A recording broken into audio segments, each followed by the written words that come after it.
안녕하세요. 오늘은 사도행전 10번째 제9장을 살펴보겠습니다. 우리가 일전에 이런 말씀을 들었죠. 하나님의 말씀을 통해서 하나님 아버지, 주 예수 그리스도, 성령 하나님께서 누구신가를 배우고 듣고 깨닫고, 그리고 그 앞에서 나란 존재는 무엇이며 내가 하나님 앞에서 어떻게 살아야 하는가 하는 것을 듣고 배우는 것이 이와 같이 성경 공부하는 주요 목적이다는 말씀을 들었습니다. 그러니까 성경을 듣고 배우면 누구를 안다? 하나님 아버지와 주 예수 그리스도와 성령 하나님을 알게 되는 것입니다.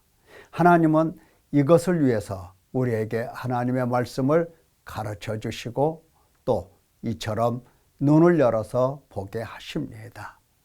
자, 오늘은 9장을 통해서 어떤 하나님을 보아야 할 것인가 여러분 잘 주목해서 보시기 바랍니다. 사도행전 9장은 두 문단으로 나눠볼 수가 있습니다. 첫째 문단은 하나님께서 이제 사울을 택하시는 이러한 장면입니다. 그러니까 하나님의 나라 확장을 위해서 마치 하나님께서 각본을 들고 계신 것처럼 그 시나리오대로 사울을 구원하시고 부르시는 그러한 내용 오늘 우리에게 보여주시고, 이제 두 번째 문단은 베드로를 통해서 예수 그리스도의 복음을 전파하는 그러한 내용이 기록되어 있습니다. 원고를 보도록 하겠습니다. 사도행전 9장에 하나님 나라 확장의 시나리오가 지금 보이고 있는데 그 중에 하나는 박해하는 사울입니다. 박해하는 사울. 그러니까 예루살렘 교회에 박해가 일어나고 핍박이 일어나서 많은 주의 형제들이 유대, 사마리아 등등 모든 각처로 흩어졌다고 그랬습니다. 그래서 스데반이 순교한 이후로 이러한 박해가 점점 더 심화되죠. 박해하는 사울이 주의 제자들에 대하여 여전히 위협과 살기가 등등했다. 그러니까 그의 마음속에는 항상 예수 그리스도를 믿는 사람들을 보면 어떻게 위협하고 어떻게 죽일까, 어떻게 채찍질하고 어떻게 감옥에 넘길까 그 생각으로 가득했던 겁니다. 이렇게 박해를 하다 보니까 예루살렘은 많은 사람들이, 믿는 사람들이 다 흩어져서 없습니다. 숨었습니다.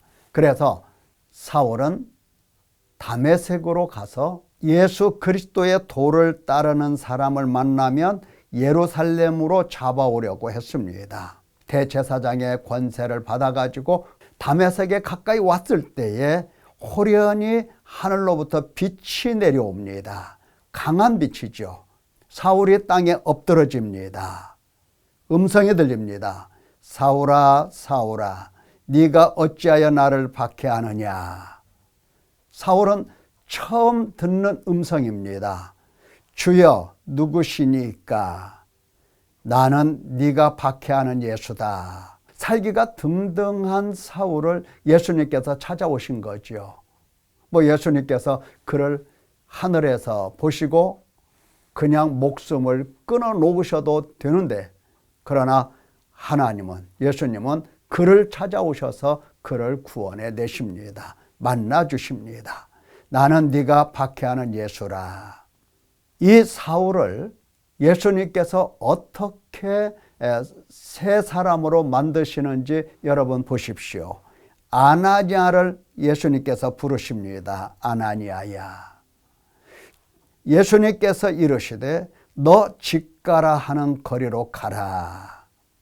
5 사람 사울을 찾으라. 그가 지금 기도하는 중이다. 깜짝 놀랍니다. 왜냐하면 사울이라고 하는 사람이 예루살렘에서 주의 성도에게 적지 않은 해를 끼쳤다는 사실을 들어 알고 있었습니다. 그리고 여기까지도 와서 결박할 권한을 받아가지고 그 도를 따르는 사람을 만나면 예루살렘으로 잡아오려고 지금 여기에 온 것 아닙니까?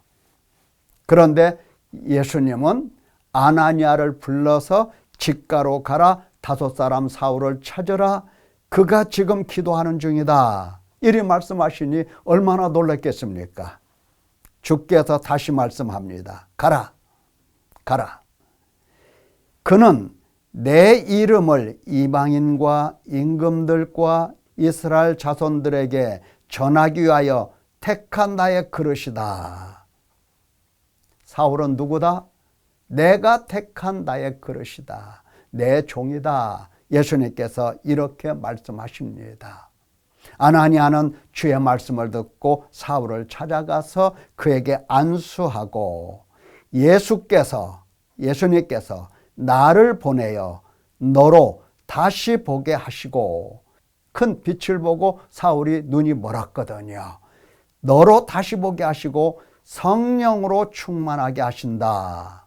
여러분, 이 말씀 속에서 좀 이상함을 느끼지 않았습니까? 그렇죠. 우리는 예수님이 누구시다라고 하는 이 복음의 말씀을 듣고 믿으면 그것으로 다 되는 줄 알죠. 그렇지가 않아요. 예수님께서는 예수님을 보여주시고 들려주시면서 어떻게 하십니까? 성령으로 충만하게 하십니다. 우리가 지난 시간에 들었어요. 성령으로 충만하게 하시는 이유가 뭘까? 첫째는 생명 얻는 생명의 회개입니다. 생명의 회개고, 둘째는 예수 그리스도의 영광을 성령 안에서 뵙게 하십니다. 성령으로 하지 않고는 예수님을 주시라 할 수 없고 예수님을 볼 수도 없고 예수님을 믿을 수 없기 때문입니다. 그래서 반드시 성령을 보내주신 거예요. 그리고 그 성령으로 충만하게 하셔서 성령의 지배 아래 있게 하십니다. 세 번째는 뭡니까? 성령의 인도하심을 따라서 거룩한 삶을 이제 살아가도록 연단을 하십니다. 그러니까 날마다 이 회개를 통해서 점점 예수 그리스도의 모습을, 형상을 닮아가는, 그러니까 흠없고 책망할 것이 없고 이런 사람으로 만들어 가시는 겁니다. 자, 성령께서 주요 하시는 일들이 이와 같은 일들이에요. 그래서 반드시 예수님을 믿는다 하는 사람들은 성령을 받고 성령 안에서 이와 같은 생명하는 회개, 영광의 주 예수 그리스도를 바라뵙고 믿고, 그리고 예수 그리스도를 따라가면서 그의 형상을 닮아가는 삶, 이것을 이루어내야 하는 것입니다.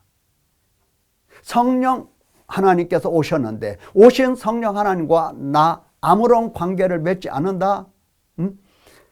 여전히 육신을 따라서 산다? 그러면 그 사람은 구원받을 수가 없다 하는 것을 이미 들었습니다. 육신으로 살면 반드시 죽는다. 이것이 바울 사도의 교훈의 말씀이 아니었습니까? 성령을 따라가야 산다. 예. 깊이 생각해 볼 수 있겠습니다.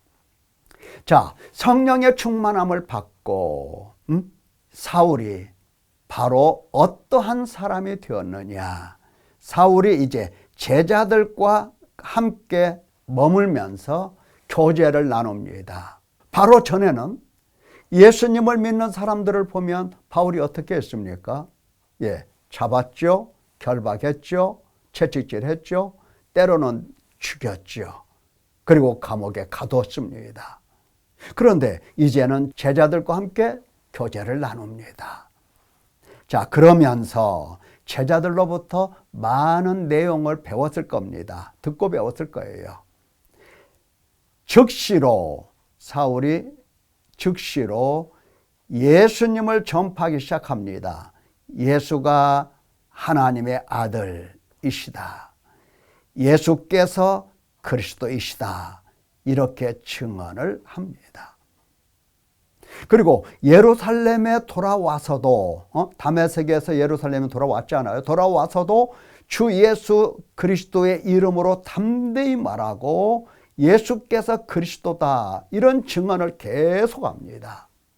여러분, 지금 며칠 전만 해도 대제사장에게 예수 믿는 사람들을 잡아서 결박하고 채찍질하고 감옥에 쳐넣겠다, 이러고 공표하고 대제사장의 권세를 받아서 다메섹까지 간 사람이에요.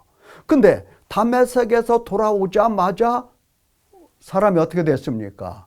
주 예수 그리스도께서는 그가 바로 하나님의 아들이시고 그가 바로 대제사장이시다, 그리스도이시다, 이렇게 담대하게 전하기 시작합니다. 여러분, 대제사장과 그리고 그와 잘 알고 지냈던 그 유대인들이 얼마나 황당했겠습니까? 듣다 못하니까 저놈은 살려둘 자가 아니다, 어떻게 하면 저걸 죽일까, 이렇게 공모하기를 시작했던 겁니다. 반대로 예수님을 믿고 감옥에 들어간 사람이든지 아니면 숨어서 믿던 사람들이 이제 소문이 쫙 퍼지게 됩니다. 어떻게 퍼졌겠어요? 예수 그리스도를 믿는 사람들을 만나면 죽이려고 했던 저 사울이 새 사람 됐다, 예수님을 믿는 사람 됐다. 지금 감옥에서 그의 손에 체포되어서 채찍에 맞고 감옥에 들어가서 고통을 당하고 있는 사람들이 이 소식 들었을 것 아니에요. 들으면서 기가 막혔을 겁니다. 이야, 하나님은 이렇게도 역사하시는구나. 하나님은 이렇게도 하나님 백성을 구원하시는구나. 예수님은 이렇게도 이런 사람도 구원해 내시는구나 하면서 예수님을 찬양하고 하나님께 영광 돌리고 성령 하나님, 오신 성령 하나님께 노래하고 영광 감사 돌리지 않았겠습니까? 그러니까 예루살렘에 있는 교회, 또 유대에 있는 교회, 사마리아에 있는 교회, 이 교회들이 든든하게 평안하게 서갔다라고 하는 겁니다. 그러면서 주를 경유함과 성령의 위로로 말미암아 수가 더 많아졌다, 이렇게 기록하고 있습니다. 한 사람이 예수님께 돌아옴으로 인하여 믿는 형제들의 공동체, 교회는 힘을 얻고 위로를 받으면서 더욱더 성장하게 되는 것입니다. 한 사람 한 사람이 예수님을 믿는다고 하면서 교회도 등한히 하고 예배도 등한히 하고 그리고 하나님도 멸시하고 성령 받을 생각도 아니하고 그런다고 한다면 교회가 든든하며 평안해지겠습니까? 수가 더욱더 늘어나겠습니까? 어림도 없는 이야기예요. 어림도 없어요. 자, 이러한 내용이 지금 1절에서 31절까지 사울에 대해서 기록이 되어 있고, 두 번째 분단에서는 32절 이하부터는 베드로와 함께 표적을 행하시는 예수님에 대해서 기록해 주셨습니다. 베드로가 룻다로 갔지요. 룻다에 가서 보니까 애니아라고 하는 사람이 중풍병으로 8년 동안 고통을 당하고 있습니다. 베드로가 애니아야, 예수 그리스도께서 너를 낫게 하시니 일어나 내 자리를 정돈하라, 이렇게 말하니까 금방 일어납니다. 그렇죠.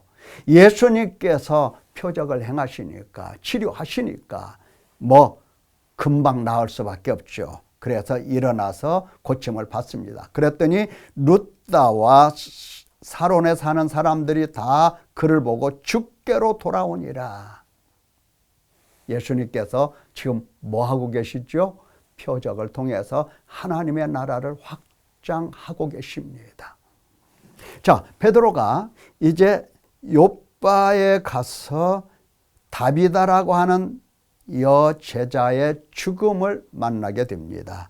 이 다비다라고 하는 사람은 선행과 구제하는 일이 심히 많았는데 병들어 죽었어요. 베드로가 그들과 함께 가서 무릎을 꿇고 기도하고 다비다야 일어나라, 이렇게 명령을 합니다. 그랬더니 그가 눈을 떠서 베드로를 보고 일어나 앉게 되고, 이 사실이 욥바 모든 사람들이 알고 또 많은 사람이 주를 믿더라. 예, 베드로가 무릎을 꿇고 기도한 것은 분명하지만 그러나 주를 믿더라. 주님께서 그 죽은 자를 살려내신 겁니다. 사랑하는 성도 여러분, 지금 우리는 9장에서 주목해야 될 부분이 바로 하나님 아버지와 예수 그리스도와 성령 하나님께서 무슨 일을 하고 계시는지를 보아야 할 것입니다. 유대인들을 구원하시고 이방인들을 구원하시기 위해서 이렇게 하나님의 나라를 확장하시는 하나님을 볼 수 있어야 되는 겁니다. 특별히 예수 그리스도께서 우리 눈에는 안 보이죠. 성령 하나님도 눈에는 안 보여요. 그러나 눈에 안 보이지만 우리와 함께 하시면서 역사하시고 지금도 일하셔서 이처럼 당신 백성들을 불러내시는 하나님, 교회를 세우시는 하나님, 교회에서 당신 백성들을 양육하시는 하나님을 볼 수 있어야 돼요. 하나님 아버지와 성령 하나님과 예수 그리스도를 보고 우리는 하나님이 지금 우리에게 오셔서 나에게 무슨 일을 하고 계시는가를 명확하게 볼 수 있어야 되는 겁니다. 그리고 그 앞에서 생명 얻는 회개를 하면서 점점 더 눈이 밝아지고 하나님이 하시는 일들을 명확하게 바라보면서 하나님 앞에서 내가 무엇을 하고 어떻게 살아야 될 것인가를 헤아릴 수 있는 이런 지혜로운 성도가 되어야 할 것입니다. 우리 하나님은 오늘 9장을 통해서 예수 그리스도께서 무슨 일을 하시고 성령께서 어떻게 한 사람 속에 들어와 일을 하셨는지를 보았습니다.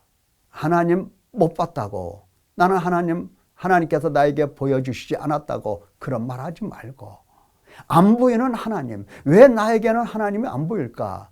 그것은 마음이 청결함을 얻으라는 것입니다. 그러니까 생명 얻는 회개를 하고 나면 눈이 밝아져서 영광의 주 예수 그리스도가 보이게 되면 내가 그 앞에서 어떻게 살아야 될 것인가를 확실하게 알게 되는 것입니다.